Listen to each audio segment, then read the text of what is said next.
Hello everyone, कैसे हो आप सभी लोग। आई होप आप बहुत अच्छे होंगे और अच्छे से तैयारी भी चल रही होगी। सो आज हम करने वाले हैं मंथली एमसीक्यू सीरीज का part 7 for the month of December. अगर आपने इसका प्रीवियस पार्ट नहीं देखा है तो पार्ट नंबर 6 का लिंक जो है मैंने ऐड कर दिया है आई बटन पे। यहाँ पे आपको इसका लिंक विजिबल हो जाएगा और इस लेक्चर की जो पीडीएफ है वो एज यूजुअल हमारे टेलीग्राम चैनल पे अपलोड कर दी जाएगी। तो जल्दी से स्टार्ट करेंगे आज का सेशन। पहला क्वेश्चन है, the ministry of defence has signed an MOU with which company for the short refit and dry docking of a INS Vikram Aditya. तो इनमें से कौन सी कंपनी है जिसके साथ ये MOU जो है साइन किया है मिनिस्ट्री ऑफ डिफेंस ने, किस चीज के लिए? Short refit and dry docking के लिए ऑफ INS विक्रम आदित्य। तो answer here is Cochin shipyard limited, जिसका हेडक्वार्टर कोची केरला में लोकेटेड है। एंड ये जो डील थी आपकी, जो ये MOU था, इसकी टोटल वर्थ कितनी है? 1207.5 करोड़ की। एंड ये 5 महीनों का आपका जो है इसका इस MOU का टेन्योर रहेगा। Fine. Now Cochin shipyard limited की बात करें तो इसके करंट CMD आपके हैं मधु एस नायर और इसकी शुरुआत आपकी की गई थी 1972 में। नेक्स्ट आपको क्वेश्चन है, Gharchola the traditional sari of dash state receive the GI tag from the geographical indication registry, जिसका हेडक्वार्टर आपका चेन्नई तमिलनाडु में लोकेटेड है। एंड जो ये GI टैग है ये आपका वैलिड रहता है 10 सालों के लिए। इस पे बेस्ड आपका क्वेश्चन प्रीवियस एग्जाम्स में पूछा गया है, तो आपको नोट करना है कि ये 10 सालों तक वैलिड रहता है। क्लियर है? नाउ अब कौन से स्टेट की ट्रेडिशनल साड़ी जो घरचोला है इसको आपका GI टैग दिया गया है? तो it is from the Gujarat. ठीक है, गुजरात की ट्रेडिशनल साड़ी है जो वेडिंग्स में पहनी जाती है। एंड ज़्यादातर ये ब्राइट कलर्स में आपको देखने को मिलती है, रेड, मैरून, पिंक जैसे कलर्स होते हैं जो इसको इन कलर्स में इसको ज़्यादातर देखा जाता है। नाउ ये गुजरात का 27th GI टैग है, तो ये भी आपको ध्यान में रखना है। ओके। Now next question है, recently in November the Armed Forces Medical Services signed an MOU with Dash for advancing multidisciplinary research and education. तो recently जो Armed Forces Medical Services हैं इन्होंने MOU साइन किया है आपका एम्स दिल्ली के साथ। ठीक है, किस चीज के लिए? एडवांस करने के लिए मल्टी डिसिप्लिनरी रिसर्च और एजुकेशन को। Fine. Now arm forces medical services जो है इसके करंट डायरेक्टर जनरल कौन है? इनका नाम है सर्जन वाइस एडमिरल आरती सरी। Okay.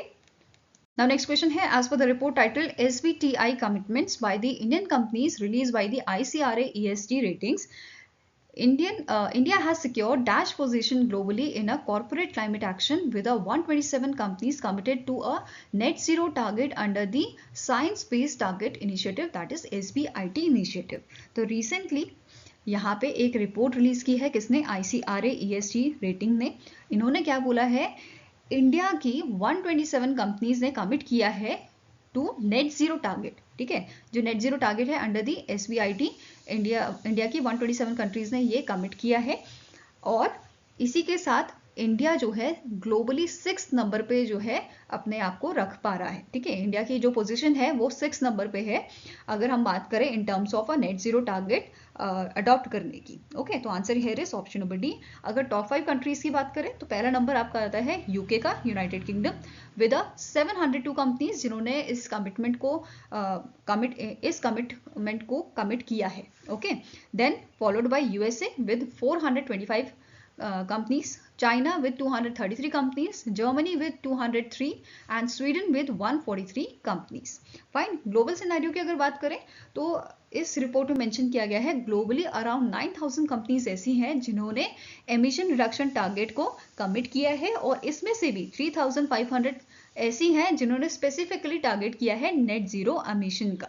फाइन। और सबसे ज्यादा ये कंट्री आपकी बिलोंग करती है यूरोप से with 2998 firms and it is followed by Asia with 1846 companies. Okay, now static information भी देख लेते हैं। करंटली ICRA ESG रेटिंग के आपके MD and CEO हैं रामनाथ कृष्णन। हेडक्वार्टर लोकेटेड है न्यू दिल्ली में and it is founded in the year 1991। Okay, now India की बात करें तो इस रिपोर्ट में मेंशन किया गया था ग्लोबली इंडिया जो है, मतलब जो ग्लोबल एमिशन हो रहा है उसमें इंडिया कितना कंट्रीब्यूट कर रहा है? 7% का इंडिया का कंट्रीब्यूशन यहाँ पे हो रहा है। और इवन ये भी हाईलाइट किया गया था कि इंडिया की 6 इंडियन पावर सेक्टर कंपनीज हैं जिन्होंने जो SBIT टारगेट है उसको अडॉप्ट किया है और इसमें से 3 तो ऐसी हैं जो रिन्यूएबल एनर्जी पे ही ऑपरेट कर रही हैं। इनमें से कौन सी ये 3 हैं जो रिन्यूएबल एनर्जी पे ऑपरेट कर रही हैं? एक तो हो गई आपकी अदानी एनर्जी सॉल्यूशन लिमिटेड, दूसरी है JSW एनर्जी लिमिटेड और तीसरी है Tata power company limited. Now next question है, as per the report titled SIPRI Top 100 Arms Producing and Military Services Companies 2023, which among the following Indian companies are placed among the world's 100 largest arms producer in 2023? तो SIPRI ने यहाँ पे एक list जारी की है 100 arm producing and military services companies की 2023 के, जिसमें इंडिया की जो है 3 कंपनीज हैं जिनको जो है टॉप 100 में जगह मिली है, which is HAL Hindustan Aeronautics Limited, Bharat Electronics Limited, Mazagon Dock ship builders Limited. तो आंसर क्या हो जाएगा? Option number E, that is A, B and C, ये तीनों ही आपके करेक्ट हैं।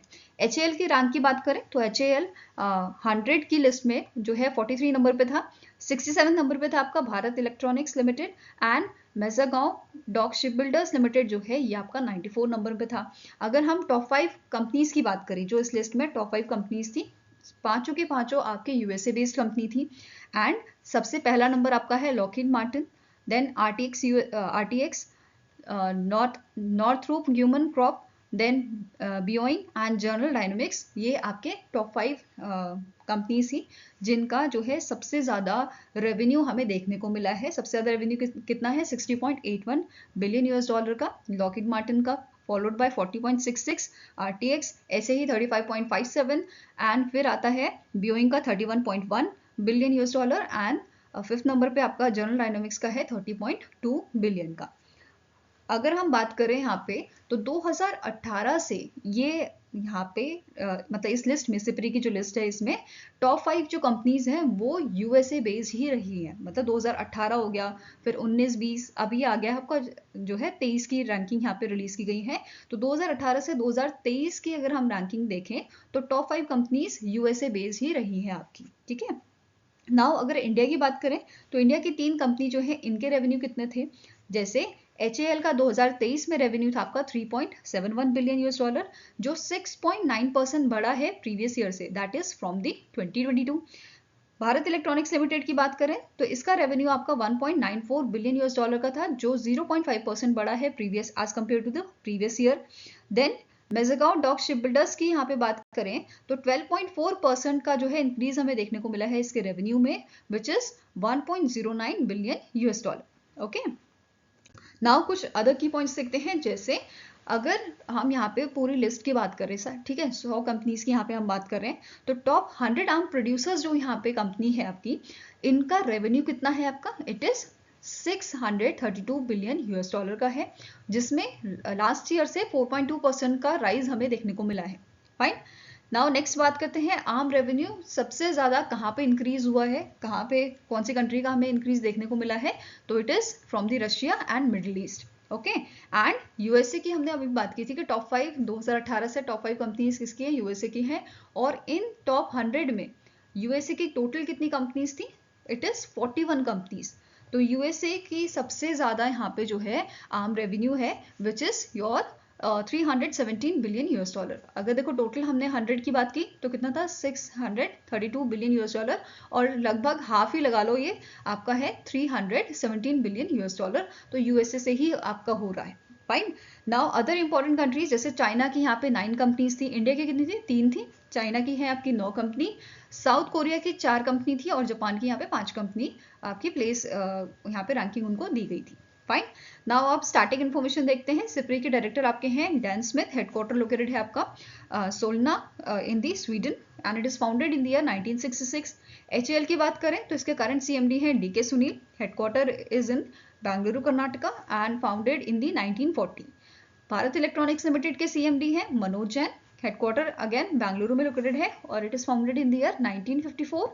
मैजागांव डॉक शिप बिल्डर्स लिमिटेड की बात करें तो करंट CMD इसके हैं आपके संजीव सहगल, हेडक्वार्टर लोकेटेड है आपका मुंबई महाराष्ट्र में, and it is founded in the year 1934। Clear है? नेक्स्ट क्वेश्चन है, इन December 2024 which country approved the $1.17 billion deal to supply advanced communication system sensors and logistic support to enhance Indian Navy's Sikorsky MH-60R multi role helicopters. तो answer आपका हो जाएगा that is कि ये जो deal है ये आपकी अप्रूव की गई है बाय द यूएसए। तो answer here is option number A. और यहाँ पे आपको नोट करना है ये यूएसए बेस्ड हेलीकॉप्टर्स हैं जो रिप्लेस करेंगे इंडियन नेवी के, इंडियन नेवी में जो हम यूज कर रहे हैं सी किंग चॉपर्स, उनको ये रिप्लेस करेंगे। और ऑलरेडी हमें जो है 6 MH-60R हेलीकॉप्टर्स डिलीवर किए जा चुके हैं और ये हमने कमीशन किए थे मार्च 2024 में। ठीक है, INS गरुड़ा में ये आपके कमीशन किए गए थे। नाउ रिमेनिंग 18 हेलीकॉप्टर्स भी हमें जल्दी ही मिल जाएंगे। ओके, इसमें इंडियन नेवी के अकॉर्डिंग जो उनके मतलब नीड है उसके अकॉर्डिंग यहाँ पे कॉन्फ़िगरेशन की जा रही है इन हेलीकॉप्टर्स में। ओके, यहाँ पे आप जो है इसकी इमेज देख सकते हैं। फाइन, ये इवन आपका कैरी कर सकता है वेपन्स जैसे MK-46, MK-50, MK-54 टॉर्पिडोज etcetera. Next question है सुगम्य भारत अभियान or the Accessible India campaign, a flagship initiative of Government of India for a persons with disability, has completed 9 years of successful implementation on the 3rd December. Which ministry is the nodal body for the Sugamya Bharat Abhiyan or a Accessible India campaign? तो जो आपका ये AIC campaign है, जो आपका AIC initiative है Accessible India campaign या फिर सुगम्य भारत अभियान, इसे 2015 में लॉन्च किया गया था और इस साल हमने 9 साल इसके कंप्लीट कर लिए हैं। नाउ क्वेश्चन हियर इज कि कौन सी मिनिस्ट्री नोडल बॉडी है इस कैंपेन की, इस इनिशिएटिव की? तो answer here is option number C, ministry of social justice and empowerment जो है ये इसकी नोडल बॉडी है। और इस अभियान को PM मोदी द्वारा लॉन्च किया गया था ऑन दी 3rd December 2015, जिस दिन आपका international Day of Persons with disability observe किया जाता है। और 2024 की अगर बात करें तो 2024 का थीम आपका क्या था International Day of Persons with Disability का? It is your amplifying the leadership of a persons with disabilities for an inclusive and sustainable future. Fine, अब कुछ इनिशिएटिव जो है वो डिस्कस कर लेते हैं। जैसे आपका सुगम्य भारत ऐप है जिसे 2021 में लॉन्च किया गया था ministry of social justice and empowerment द्वारा। किस चीज के लिए? इस कैंपेन के लिए, सुगम्य भारत अभियान कैंपेन जो है इसके तहत जो है इस सुगम्य भारत ऐप को लाया गया था, लॉन्च किया गया था 2021 में। इसका मेन एम क्या है कि जो हमारे दिव्यांगजन हैं, जो डिफरेंटली एबल्ड पर्सन है, उनको अगर कोई दिक्कत होती है, कोई इशू वो फेस कर रहे हैं तो वो इस ऐप के थ्रू जो है अपनी बात रख सकते हैं। एंड ये जो ऐप है ये हिंदी, इंग्लिश, मराठी, तमिल, उड़िया जैसी लैंग्वेजेस, ऐसे ही मतलब 23 इंडियन लैंग्वेजेस में ये आपको अवेलेबल कराई गई है। साथ में ही इस ऐप के कुछ फीचर हैं जैसे फॉन्ट एडजस्ट यहाँ पे आराम से किया जा सकता है, कलर कॉन्ट्रास्ट ऑप्शन यहाँ पे प्रोवाइड किया गया है, इवन हिंदी और इंग्लिश में आप यहाँ पे इंटीग्रेट कर सकते हो।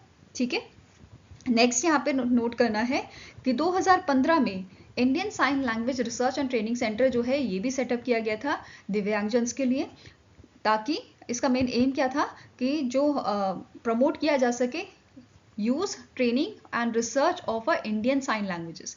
बेसिकली इंडियन साइन लैंग्वेजेस को सीखने के लिए ये आपका जो है Indian sign language research and training centre जो है ये आपका सेटअप किया गया था। ठीक है, उसको सीखने के लिए, उसके लिए रिसर्च करने के लिए। Okay, now next is government of India ने यहाँ पे 2023-24 में सबसे ज़्यादा अमाउंट जो है स्पेंड किया है for this initiative which is 1143.89 crore, और ये लास्ट 10 ईयर्स का जो है हाईएस्ट अमाउंट है जो स्पेंड किया जा रहा है। फाइन, नाउ स्टार्टिंग इन्फॉर्मेशन देख लेते हैं। Ministry of social justice and empowerment के यूनियन मिनिस्टर कौन है? Doctor Virendra Kumar. Minister of state की बात करें तो श्री रामदास अठेवाला वाले एंड बनवारी लाल वर्मा जो है ये इसके मिनिस्टर ऑफ स्टेट्स हैं।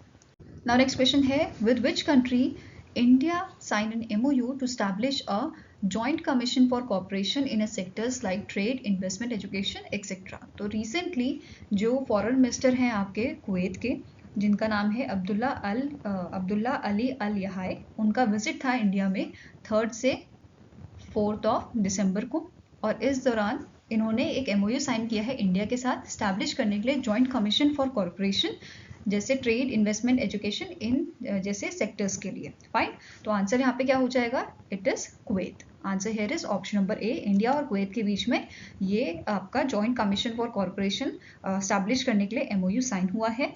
अब इस फ्रेमवर्क के अंदर जो JCC फ्रेमवर्क है, इस फ्रेमवर्क के अंदर ये सेटअप करेंगे corporation trade, investment, education, technology, agriculture, security and culture जैसे सेक्टर्स में। क्लियर है?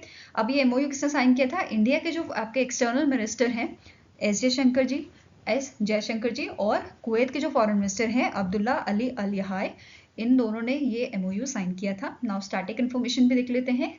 कुवैत के एमिर कौन है अभी, इनका नाम है शेख मिशेल अल अहमद अल जबर अल सबा। वेरेस प्राइम मिनिस्टर की बात करें तो इनका नाम है Sheikh Ahmad Al Abdullah Al Sabah. And capital क्या है आपके कुवैत की, it is Kuwait City and currency is Kuwaiti dinar. Okay, next आपका क्वेश्चन है, as per the NITI Aayog's report title Trade Watch Quarterly April to June, which is Q1 of financial year 2025, India's total trade performance for the first half of 2024 reached dash with a year-on-year growth of 5.45% compared to 2023। तो यहाँ पे report release की गई थी नीति आयोग की तरफ से, and NITI Aayog के जो आपके वाइस प्रेसिडेंट हैं सुमन बेरी, उनके द्वारा इस रिपोर्ट को लॉन्च किया गया था, जो कहता है कि जो इंडिया की टोटल ट्रेड परफॉर्मेंस है आपकी फर्स्ट हाफ ऑफ 2024 में, ये कहाँ तक पहुंची है, ये it reach to the 576 billion $, as compare to 2023, और 2023 से ये आपका ग्रोथ है 5.45% का। क्लियर है। नाउ नीति आयोग के बारे में बात करें तो इसको जो है 2015 में स्टैब्लिश किया गया था, और करंट इसके CEO हैं BVR सुब्रमण्यम, वाइस चेयरपर्सन है इसके सुमन बेरी, और अगर चेयरमैन की बात करें तो PM मोदी इसके चेयरमैन हैं। फाइन। नाउ अब कुछ इंपॉर्टेंट पॉइंट्स इसके डिस्कस करते हैं जो इस रिपोर्ट में मेंशन किए गए थे। जैसे इंडिया का जो एक्सपोर्ट है ये आपका 5.95% इंक्रीज हुआ है to 110 billion $, in a Q1 of financial year 2025, whereas import की अगर बात करें तो ये भी आपका बढ़ा है 8.4% से, एंड ये आपका पहुंचा है 173 बिलियन $, पे in the same quarter. Okay, next point है, इंडिया का जो करंट अकाउंट डेफिशिएट है ये आपका पहुंच गया है 9.7 बिलियन $, पे, और ये दर्शाता है इन दी Q1 ऑफ फाइनेंशियल ईयर 2025, और ये रिप्रेजेंट करता है 1.1% ऑफ हमारी कंट्री की जो GDP है। ठीक है, ठीक है। नाउ नेक्स्ट इज इंडिया का जो एक्सपोर्ट है, यहाँ पे बताया गया है इंडिया का जो एक्सपोर्ट है आपका आयरन और स्टील का, इसमें कमी देखने को मिली है 33% की in this Q1 of financial year 2025। And next point कहता है कि जो रिपोर्ट है इसमें रिवील किया गया है कि जो नॉर्थ अमेरिका है, नॉर्थ अमेरिका में सबसे ज्यादा इंडिया ने एक्सपोर्ट किया है, which is your 21%। It is accounted for the 21% of India's export in this quarter. It is followed by the European union, और यहाँ पे 18.61% का एक्सपोर्ट इंडिया के द्वारा किया गया है। वहीं पे इंपोर्ट की अगर बात की जाए तो हमने यहाँ पे नॉर्थ एशिया, वेस्ट एशिया और association of, that is ASEAN जो है Association of South East Asian nation, इन कंट्रीज में सबसे ज्यादा यहाँ पे इंपोर्ट किया गया है, which together accounted for 51% of a total import. जितना भी हमने इंपोर्ट किया है, लेट्स टेक द एग्जांपल 100 किया है तो 100 में से 51% इंपोर्ट इन जगहों में ही किया गया है। फाइन। नेक्स्ट आपका क्वेश्चन है, as per the World Bank's latest international डेब्ट रिपोर्ट 2024, इंडियाज टोटल एक्सटर्नल डेब्ट has increased by 31 billion to $, to dash in 2023। तो रिसेंटली वर्ल्ड बैंक ने जो है एक रिपोर्ट रिलीज की है, इंटरनेशनल डेब्ट रिपोर्ट, जिसमें बोला है कि जो इंडिया का टोटल एक्सटर्नल डेब्ट है वो आपका कितना पहुंच गया है, ये आपका इंक्रीज 31 बिलियन $, से इंक्रीज हुआ है, and it reached to 646.79 billion.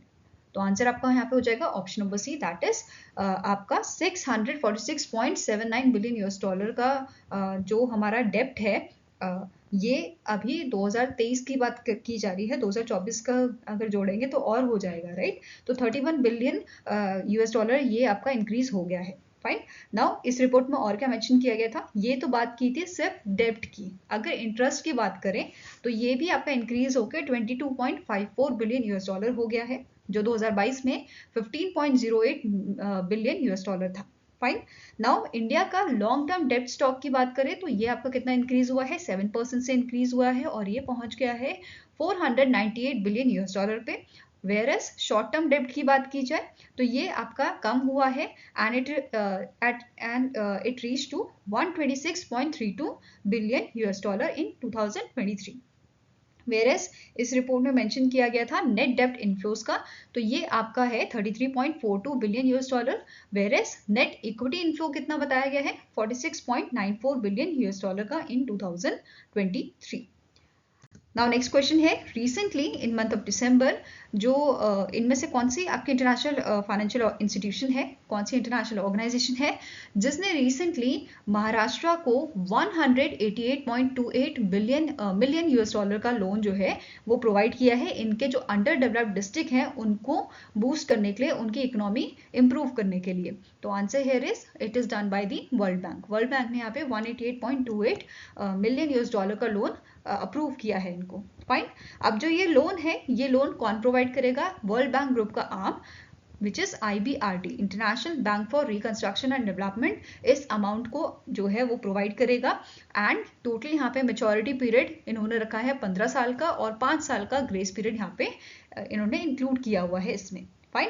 Now next आपका पॉइंट क्या बोल रहा है, जो ये लोन है ये ग्रांट किया जाएगा वर्ल्ड बैंक प्रोग्राम जो आपका है Maharashtra strengthening institutional capabilities in district for enabling growth. इस प्रोग्राम के तहत ये ग्रांट जो है ये लोन जो है वो ग्रांट किया गया है महाराष्ट्र को। नाउ स्टैटिक इन्फॉर्मेशन कवर करेंगे। वर्ल्ड बैंक के आपके हेड कौन है? हम सभी को पता है अजय बंगा जी हैं। Whereas country director of India कौन है? इनका नाम है Auguste Tano Kouame. Okay. Headquarter located है आपका वॉशिंगटन डीसी में and it is established in the year 1944। Now next question है, which among the following organizations signed a significant $50 million loan agreement with India for climate resilient water harvesting in Meghalaya? तो इनमें से कौन सी international organisation है जिसने $50 million का loan agreement sign किया है इंडिया के साथ, इंडिया के जो मेघालय आपका स्टेट है वहाँ के क्लाइमेट रेसिलेंट वाटर हार्वेस्टिंग के लिए? तो answer here is Asian Development Bank. Answer क्या हो जाएगा आपका? Option number B. और यहाँ पे सिग्नेटरीज आपके थे जूही मुखर्जी जो जॉइंट सेक्रेटरी है मिनिस्ट्री ऑफ फाइनेंस में, एंड मियो ओका जो ADB की India resident mission country director हैं। फाइन। अब इस प्रोग्राम के तहत, इस अग्रीमेंट के तहत जो आपका मेघालय के 12 डिस्ट्रिक्ट हैं वहां पे 132 small water storage facilities construct की जाएंगी। Okay. Next is, which bank has recently in December launched Arise Women's Saving Account to empower women financially? तो women's के लिए Arise Women Saving Account जो है लॉन्च किया है एक्सिस बैंक ने। ठीक है, किसने लॉन्च किया है इसे? एक्सिस बैंक ने लॉन्च किया। और यहाँ पे बहुत सारी फैसिलिटीज वुमेन्स को प्रोवाइड की जा रही हैं, जैसे आपका लॉकर फीस फर्स्ट ईयर के लिए, जैसे कोई वुमेन यहाँ पे अगर अकाउंट खुलवाती है तो जो लॉकर फैसिलिटी इन्होंने यहाँ पे प्रोवाइड की है वो पहले साल के लिए फ्री यहाँ पे रखी गई है। ठीक है, कोई भी चार्जेस यहाँ पे नहीं देना है। इवन जो ट्रांजेक्शन लिमिट्स हैं वो वुमेन्स के लिए थोड़ी हाई रखी गई हैं as compare to normal. Okay. Now अब जो अराइज वुमेन सेविंग अकाउंट है इसे किसने लॉन्च किया था? जो चेयरपर्सन है एंड CEO है Salesforce India private limited की, जिनका नाम है Arundhati Bhattacharya, along with the MD and CEO of Axis Bank which is Amitabh Chaudhry. Okay. Headquarter Axis Bank का लोकेटेड आपका मुंबई महाराष्ट्र में, स्टैब्लिश्ड इन 1993 एंड इसका टैगलाइन क्या है? बढ़ती का नाम जिंदगी। नेक्स्ट क्वेश्चन है, recently the Angel One Asset Management Company Limited has received approval from Dash to act as a asset management company for a Angel One mutual fund। तो इनमें से कौन सी ऑर्गेनाइजेशन है, कौन सी रेगुलेटरी बॉडी है जिसने यहाँ पे इस ऑर्गेनाइजेशन को, Angel One asset management company को यहाँ पे जो है अप्रूवल दिया है to act as a AMC for the Angel One mutual fund? तो answer here is it is SEBI, Securities Exchange Board of India. Okay. Now अब जो Angel One asset management company है ये आपकी होली ओन सब्सिडी है Angel One Limited की, तो ये ध्यान में रखना है। साथ में ही इसके एग्जीक्यूटिव डायरेक्टर एंड CEO जो है वो कौन है? इनका नाम है Hemant Bhatia. Okay. Next question है, name the country that recently in December honoured with the International Social Security Association good practice award for Asia and Pacific in regional social security forum in Riyadh, Saudi Arabia. तो इनमें से कौन सी country है जिसको ये award दिया गया है? तो इट इज इंडिया। इंडिया को ये अवार्ड मिला है international Social Security Association good practice award, जिसकी सेरेमनी रियाद सऊदी अरेबिया में आपके हुई थी। 3 से 5 दिसंबर को ये सेरेमनी हुई थी। ठीक है, और ये अवार्ड दिया गया था मोहम्मद अजमन द्वारा, जो प्रेसिडेंट है आपके इंटरनेशनल सोशल सिक्योरिटी एसोसिएशन के। क्लियर है? अब इंडिया से EPFO को ये अवार्ड दिया गया था। ठीक है, इंडिया की जो ऑर्गेनाइजेशन है EPFO, इसे ये ऑनर दिया गया है, प्रेस्टिजियस ऑनर, इनके कंटिन्यूस एफर्ट के लिए for enhancing social security system in country. Now ये अवार्ड EPFO की तरफ से अशोक कुमार सिंह जो है, जो डायरेक्टर जनरल है आपके ESIC, on behalf of EPFO, इन्होंने ये अवार्ड जो है रिसीव किया था। और अब बात कर लेते हैं EPFO के कौन से इनिशिएटिव्स के लिए ये अवार्ड इनको दिया गया है। तो आपका यहाँ पे लिस्ट है, इनको जो है 5 सर्टिफिकेट ऑफ मेरिट यहाँ पे दिए गए हैं। इनके कम्युनिकेशन चैनल, ई प्रोसीडिंग, निधि आपके निखत 2.0 के लिए, देन मल्टीलिंगुअल कॉल सेंटर्स प्रयास इनिशिएटिव के लिए, साथ में ही एक special mention for digital life certificate initiative इनको जो है दिया गया है फॉर देयर जीवन प्रमाण पत्र, ठीक है, जो हम बेसिकली बायोमेट्रिक बेस्ड आधार ऑथेंटिकेशन यहाँ पे किया जाता है पेंशनर्स के लिए, उसके लिए उनको स्पेशल मेंशन यहाँ पे किया गया है। क्लियर है? नाउ स्टैटिक इन्फॉर्मेशन देख लेते हैं। इंटरनेशनल सोशल सिक्योरिटी एसोसिएशन जो है इसका हेडक्वार्टर आपका जिनेवा स्विट्जरलैंड में लोकेटेड है and it is founded in the year 1927। Where as EPFO की बात करें तो हेडक्वार्टर इसका न्यू दिल्ली में है, स्टैब्लिश किया गया था 1952 में and current central provident fund commissioner इसके हैं रमेश कृष्ण मूर्ति जी। ओके, नेक्स्ट आपको क्वेश्चन है, name the organisation that was honoured with the 2024 organisation for prohibition of a chemical weapons the Hague award for its contribution to chemical disarmament. तो इनमें से कौन सी organisation है जिसको आपका OPCW 2024 का अवार्ड दिया गया था? बेसिकली मोटा मोटा समझते हैं, ये अवार्ड जो है ये ऐसे इंडिविजुअल और ऑर्गेनाइजेशन को दिया जाता है जिनका जो काम है, ठीक है, जिनका कंट्रीब्यूशन होता है एलिमिनेट करने के लिए केमिकल वेपन्स को एंड उनके इस कंट्रीब्यूशन के लिए ये अवार्ड इनको दिया जाता है और 2024 में ये अवार्ड दिया गया है इंडियन केमिकल काउंसिल को। तो आंसर आपका हो जाएगा ऑप्शन नंबर सी। और ये अवार्ड सेरेमनी आपकी हुई थी 29th सेशन जो हुआ था आपका कॉन्फ्रेंस ऑफ स्टेट पार्टीज का एंड कहाँ पे ये हुआ था? नीदरलैंड के हॉज में ये हुआ था। फाइन, जो अवार्ड है इसे प्रेजेंट किया गया था एम्बेसडर फर्नांडो एरिस जो आपके OPCW के डायरेक्टर जनरल हैं एंड जो हॉज के मेयर हैं जेन वेन जेनन, इन दोनों के द्वारा इस अवार्ड को प्रेजेंट किया गया था to the director general of ICC Indian chemical council जिनका नाम है D सोथी सेल्वम, ठीक है। एंड जो आपका इंडियन केमिकल काउंसिल है इसकी शुरुआत की गई थी 1934 में। ओके, नाउ बात करते हैं इस अवार्ड की। ये जो अवार्ड है इसे 2014 में स्टैब्लिश किया गया था। इसका मेन एम क्या था कि ऐसे इंडिविजुअल और ऑर्गेनाइजेशन को आपका ऑनर देना जो कंट्रीब्यूट करेंगे CWC के गोल में। अब CWC का गोल क्या है? बेसिकली इसको समझते हैं, ये एक आपकी ट्रीटी है, केमिकल वेपन कन्वेंशन ट्रीटी है जो 1997 में इफेक्ट में आई थी और इसे इनिशियली 193 स्टेट पार्टीज ने जो है साइन किया था, ठीक है। और मेन एम क्या था कि हमें जो केमिकल वेपन है उनको एलिमिनेट करना है, टोटली एलिमिनेट करना है। नाउ 2023 की अगर बात करें तो ये अवार्ड दिया गया था हॉबर्ट फॉय को। He is a director of a African Centre for Science and International Security. Okay, next question है, name the personality who has been recently in December awarded the Turner Prize 2024 for the thought provoking exhibition Alter Altar. Okay, तो यहाँ पे कौन से इनमें से artist हैं जिनको ये अवार्ड दिया गया है? इनका नाम है जसलीन कौर। ये इंडियन ओरिजिन की स्कॉटिश आर्टिस्ट हैं जिनको ये आपका अवार्ड जो है दिया गया है। यहाँ पे आप इनकी इमेज देख सकते हैं। एंड इससे पहले अनीश कपूर एक आर्टिस्ट थे, इंडियन ओरिजिन ब्रिटिश आर्टिस्ट थे जिन्हें 1991 में ये अवार्ड दिया गया था। ओके, नाउ ये अवार्ड की बात करें तो इस अवार्ड को प्रेजेंट किया था एक्टर जेम्स नॉर्टन ने। प्राइज मनी इसका आपका है 25,000 great Britain pounds. Award ceremony आपकी हुई थी लंदन यूके में, टाटे Britain in London UK. And यहाँ पे एक और चीज़ जो नोट करने वाली है, जो जसलीन कौर का एग्जीबिशन है एंड जो इनके साथ साथ अदर शॉर्टलिस्टेड थे आर्टिस्ट थे, उनका जो आपका एग्जीबिशन था वो डिस्प्ले किया जाएगा अंटिल दी February 2025।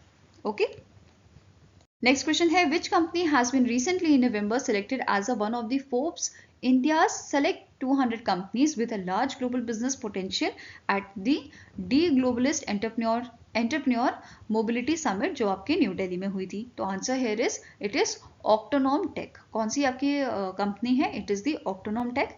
ऑक्टोनॉम टेक ने इनका जो है बेसिकली एक प्लेटफॉर्म है hedged.in नाम से, और ये first hedge style trading and investment platform था जो ऑक्टोनॉम ने आपका डेवलप किया हुआ है। तो इस पे बेस्ड क्वेश्चन बन सकता है आपका, ठीक है। ये बेसिकली ये प्लेटफॉर्म जो है ये प्लेटफॉर्म आपका डिज़ाइन किया गया है जो आपके लॉसेस होते हैं उनको रिड्यूस करने के लिए, ठीक है। और ये आपका लॉन्च किसने किया था? राहुल गॉडसे जो आपके CEO हैं ऑक्टोनॉम टेक के। ठीक है। ऑक्टानॉम टेक का हेडक्वार्टर आपका मुंबई महाराष्ट्र में लोकेटेड है and it is founded in the year 2021। साथ में एक चीज नोट करनी है कि जो ऑक्टानॉम का टेक है, ऑक्टानॉम टेक जो है इसका जो प्लेटफॉर्म है जिसके बारे में अभी हमने बात की हैश.इन की, इसे wealth tech of the year award दिया गया था 2024 में, ठीक है, at the Business World festival of fintech. Okay, next का क्वेश्चन है who is recently December sworn in as the 21st CM of Maharashtra. तो 21st सीएम कौन बने हैं महाराष्ट्र के, इनका नाम है देवेंद्र फडणवीस। आंसर आपका हो जाएगा यहाँ पे ऑप्शन नंबर बी। और एकनाथ शिंदे जो आपके शिवसेना से बिलोंग करते हैं, अजीत पवार जो आपके नेशनलिस्ट कांग्रेस पार्टी से बिलोंग करते हैं, इन दोनों को डिप्टी सीएम बनाया गया है महाराष्ट्र का। और जो आपके यहाँ पे ओथ होती है, ठीक है, सीएम की ओथ जो होती है वो किसने दिलवाई थी, आपके गवर्नर ने महाराष्ट्र के, जिनका नाम है सीपी राधाकृष्णन। और अगर यहाँ पे क्वेश्चन पूछा जाए कि महाराष्ट्र में कौन सी सरकार है, तो बीजेपी, शिवसेना और एनसीपी का यहाँ पे आपका गठबंधन है। ओके, नेक्स्ट क्वेश्चन है which organisation has approved Roshni Nadar to acquire majority share holding in the two promoter group companies Hindustan Computer Limited, HCL group, HCL Technologies Limited and HCL Infosystem Limited. Okay, तो answer आपका हो जाएगा जो रोशनी नाडर जी हैं, इनको approval दिया गया है by the SEBI, securities and exchange Board of India द्वारा इनको अप्रूवल दिया गया है। और इस अप्रूवल के साथ जो रोशनी नाडर जी हैं, she will be able to acquire 47% stake in each, which is Vama Sundari Investment and HCL Corporation. Okay, now after this acquisition इनके पास जो है कितने आपके परसेंट स्टेक हो जाएंगे, 57% के स्टेक जो है ये हो जाएंगे। नेक्स्ट आपको क्वेश्चन है इन दिसंबर 2024 ISRO has launch PROBA 3 mission from the first launch pad Satish Dhawan Space Center, from the Sriharikota, Andhra Pradesh, using PSLV-XL. The Proba 3 mission is initiative of which space agency? तो इनमें से कौन सी space agency है जिनका ये initiative है और इसे लॉन्च किया है इसरो ने? तो answer here is it is a initiative of a European space agency. Answer here is option number D. और ये जो आपका मिशन है इसका एम क्या है कि जो आपकी सन की जो आउटर लेयर होती है, कोरोना, यहाँ पे जो है आप अच्छे से इसे समझ पाओगे, जो आउटर लेयर है आपकी सन की, उसकी स्टडी करने के लिए इसको लॉन्च किया गया है। क्लियर है? नाउ इसे जो है लॉन्च किया गया था PSLV C59 रॉकेट में। और अगर हम बात करें इसके प्रीवियस मिशंस की, जैसे प्रोबा 1 मिशन जो था इसे 2001 में लॉन्च किया गया था। देन जो आपका प्रोबा 2 मिशन था इसे 2009 में लाया गया था। और इसमें प्रोबा 1 की सक्सेसफुल मिशन होने के बाद 2009 में प्रोबा 2 को लॉन्च किया गया था with 7 new technological development and your 4 scientific instrument. तो ये सब इसके साथ आपके लॉन्च किए गए थे। फाइन। नाउ प्रोबा 3 मिशन की बात करें तो इसके साथ 2 सैटेलाइट यहाँ पे आपके जो है भेजे गए थे, कोरोनाग्राफ एंड दूसरा आपका था अकल्टर। फाइन। अब प्रोबा के यहाँ पे फुल फॉर्म भी देख लो। प्रोबा का फुल फॉर्म है project for onboard autonomy. Okay, now यहाँ पे स्टार्टिंग जीके भी कवर कर लेते हैं। इसरो के करंट चेयरमैन आपके हैं एस सोमनाथन जी। हेडक्वार्टर लोकेटेड है इसका बेंगलुरु कर्नाटका में।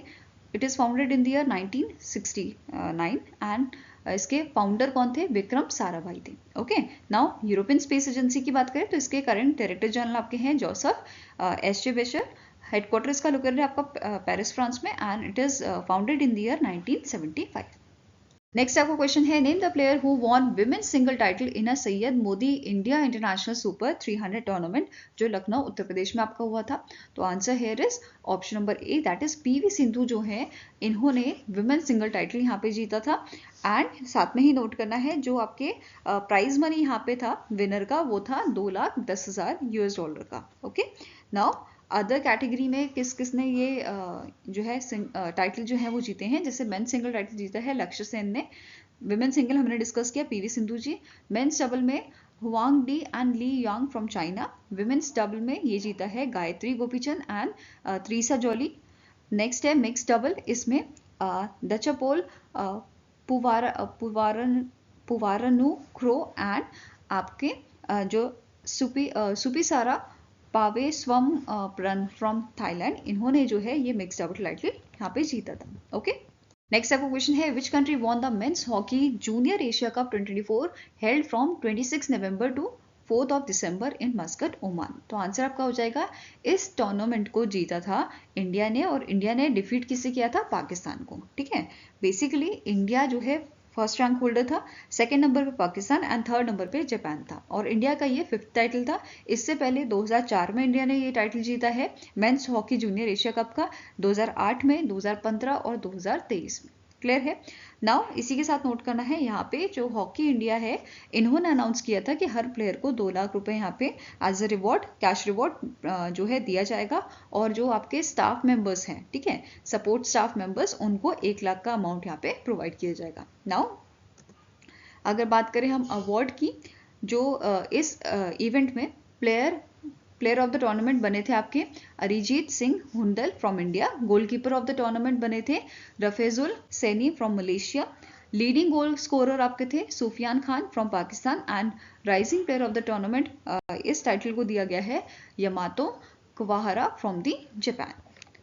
नेक्स्ट क्वेश्चन है, name the Indian classical musician and sarod player who recently in November passed away. तो इनमें से कौन से आपके क्लासिकल म्यूजिशियन है जिनका recently in month of November जो है उनका देहांत हुआ था? तो आंसर आपका हो जाएगा, इनका नाम है उस्ताद आशीष खान। ठीक है, आंसर है इस ऑप्शन नंबर डी। और इन्हें जो है 2004 में, यहाँ पे आप इनकी इमेज देख सकते हैं, इन्हें 2004 में संगीत नाटक अकादमी अवार्ड दिया गया था।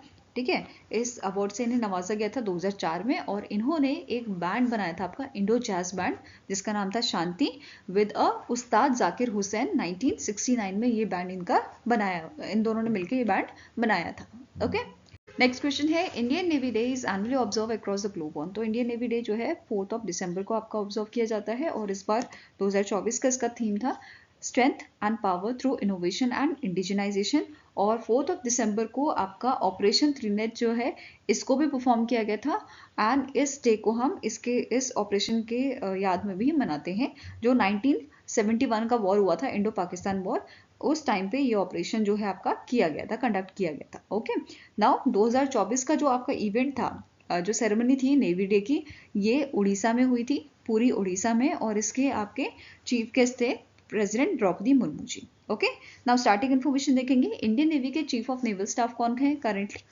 इनका नाम है एडमिरल दिनेश के त्रिपाठी। हेडक्वार्टर लोकेटेड है इंडियन नेवी का न्यू दिल्ली में, एंड इसे 1950 में जो है आपका स्टैब्लिश किया गया था। ओके, आई होप गाइज आपको ये वीडियो पसंद आया हो। पसंद आया तो लाइक एंड शेयर जरूर कीजिएगा, और हमारे साथ जुड़ने के लिए हमारे चैनल को सब्सक्राइब कीजिएगा। अगर आपके कुछ सजेशन है तो आप हमें मेल कर सकते हो benchmarkstudy007@gmail.com पे, या फिर आप हमें जो है कमेंट सेक्शन में भी लिख सकते हैं। सो मिलेंगे ऐसे ही नेक्स्ट वीडियो के साथ। Take care, have a nice day and all the best for your preparations.